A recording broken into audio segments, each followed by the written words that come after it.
Alright, so section 1.6, multiplying and dividing real numbers. Let's look at the solve it. Use patterns to complete the table and answer the questions below. Explain your reasoning. What is the sign of the product of a positive number and a negative number? What is the sign of the product of two negative numbers? So you can see that 2 times 3 equals 6, but negative 2 times 3 equals negative 6.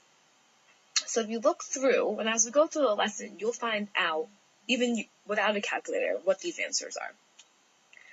Alright, so first things first, the rules for positive and negatives are a little different for multiplication and division than they were from adding and subtracting. So positive times a positive is positive. However, a negative times a negative is positive. A negative times a positive equals negative, and a positive times a negative equals negative. I'm talking about numbers, like negative 9 times negative 9 is positive 81. But negative 9 times positive 9 equals negative 81. Same thing with division. A positive number divided by a positive number will be a positive number. A negative number divided by a negative number will be a positive number, like negative 10 divided by negative 5 will be positive 2. Similarly, like multiplication, a negative number divided by a positive number equals a negative number. A positive number divided by a negative number will also give me a negative number. So let's look at problem 1. 12 times negative 8. Well, if we look back, a positive times a negative will give me negative. So let's look. 12 times 8 is 72. But one of these numbers is negative. So therefore, this is going to be negative 72. So now we're going to move into fractions. Negative 3/4 times 1/2. So let's multiply it as if 3/4 wasn't negative. So 3 times 1 is 3. 4 times 2 is 8. But remember, because it's a negative times a positive, the answer will be negative. So we get negative 3/8. Now, letter D is a little bit trickier. You're going to do negative 3 squared. Remember what this square means from section 1.1.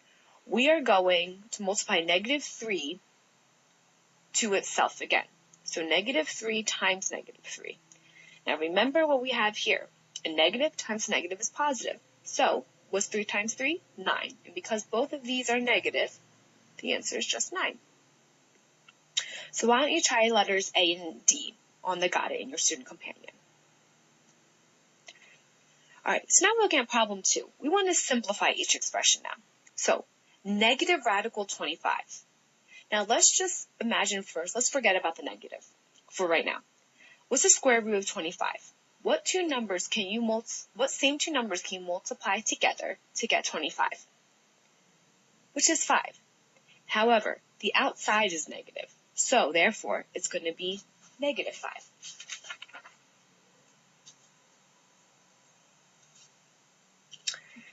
Letter B is plus or minus the square root of 4 over 49. So first off, let's forget the plus or minus for right now.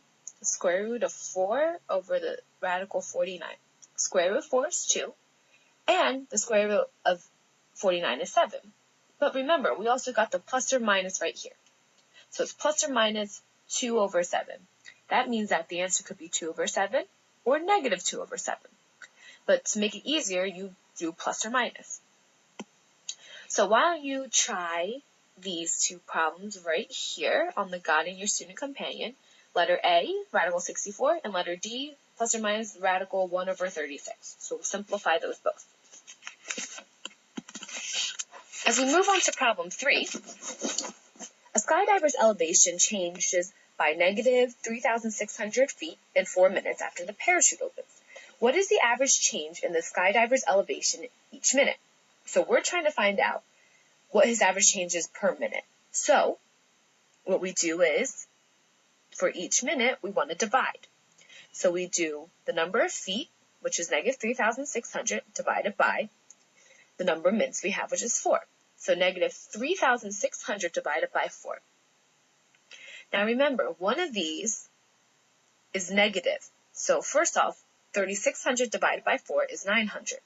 But because one of these is negative, it's negative 900. So they have different signs, so the quotient is negative.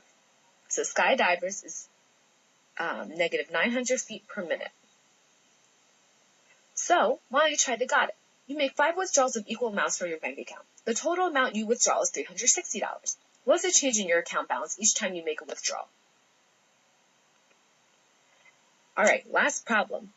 What is the value of x over y when x equals 3 divided by 4 and y equals negative 2 divided by 3? So remember the first rule of thumb when we're doing this. So this is what we're doing, negative 3/4 divided by negative 2/3. Now, rule of thumb, when you divide two fractions, you're going to change the sign to multiplication, and you're going to flip this one, which is going to be negative 3/2. So as you see here, this was the first step, and now, well, x divided by y, so this is x and this is y. So then we plugged it in, and then after we notice that, we change the sign and then we flip the last fraction. This is also known as the reciprocal. We'll learn about that tomorrow. All right, so now we have negative 3/4 times negative 3/2. Now remember, these two are both negative, so negative times negative is positive. So 3 times 3 is 9, and since they're both negative, it's going to be positive, and 4 times 2 is 8. So your answer is positive 9/8. All right, so let me erase this for right now. Let me show you your got it. So why don't you try letters A and try letter B. So what is the value of 3/5 divided by negative 5/2? And then is that equivalent to negative the quantity, the opposite of 3/4 divided by 5/2? Explain.